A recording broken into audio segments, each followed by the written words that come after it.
our own demons we have things that we deal with.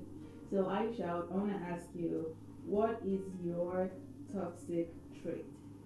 Hmm. Whew. My toxic trait is overthinking. Mm-hmm. I overthink everything, and it's my fault, and it's not my fault. It's my fault in the sense of I could have noticed this sooner and become a better person that I'm trying to be now, and it wouldn't be this deep. And it's not my fault in the sense of things that I've been through in my life, experience from little till now, has made me become like a very terrible overthinker in the sense of you could literally tell me A, and then before you come back to say B, I thought of A to Z and back to A, I think that's most women, and then honestly. yeah, that's but it's most women, but some people don't understand that most women have this straight because I've had someone who would tell me like I've been with someone who gave me so much peace and wasn't overthinking everything, and then it just makes me feel some type of way that I'm like, why can't I just pull myself to order? Like, why do I have to always overthink everything? Like, I overthink everything and create problems in my own head, and I become so sad and so sick. It's that worse.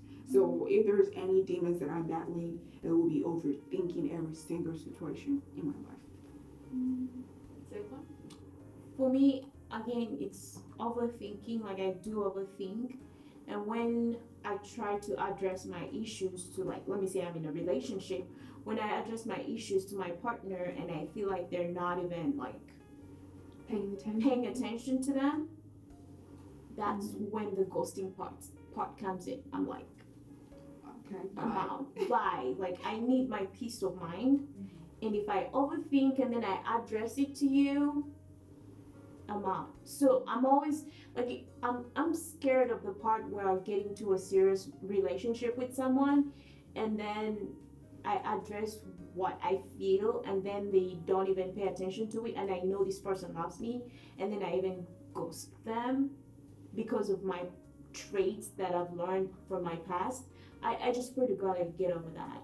I mean, talking about overthinking though, it's like when it comes to relationship, I get the fact that when I express myself being an overthinker, I thought of so many possibilities of how you were going to answer that question. I thought of so many different ways of how you're going to either lie to me or say the truth to me.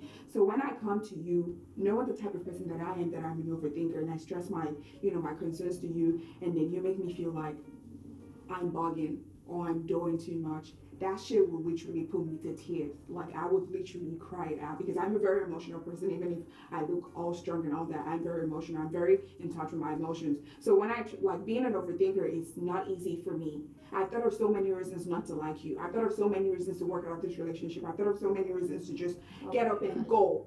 So for me to now come to you and tell you like this is how I feel about a certain situation, it's not because I'm stupid. I probably just want you to explain it to me in a way that will make me understand and will make me stop thinking about it. So my toxic trait, and it's a new thing, is selfishness. And I'm really not sorry. It's not bad. Yeah, I'm really not sorry because I came from a place of absolute selflessness.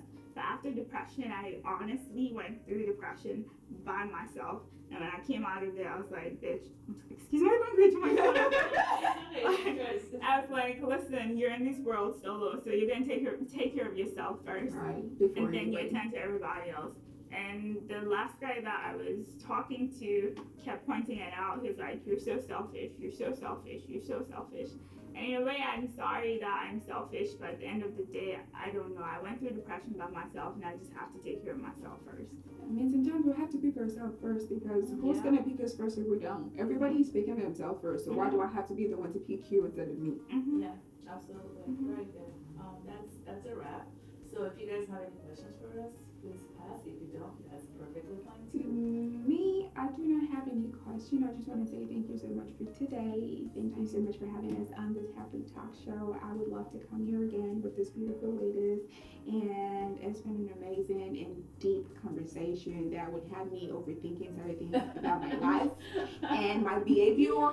And I just want to say that I know that I'm going to be sending this out to my family to watch. So for anybody who feels any type of way or has anything to say to me, feel free to, call me, text me, I and love let's you. talk about it. And for the person that I like currently, if any of whatever I said touches you, just feel free to call me and let's talk about it too. I love you all, and I love you, beautiful ladies. Thank you, Kizzy, and thank you, Wumi. Well, thank you so much for this. It just made me think a little deeper about my life. And it's also brought back so many memories from my past that I feel like I want to share, but then I get a little bit reserved. But thank you so much. Subscribe, everybody. Yeah. We need your support.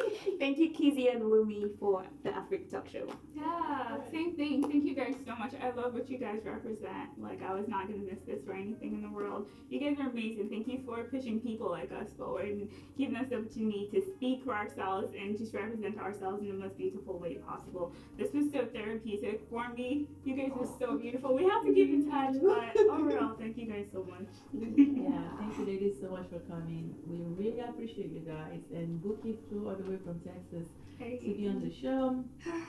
So thank you. And we'll see you again soon. Subscribe to Afrique Talk Show.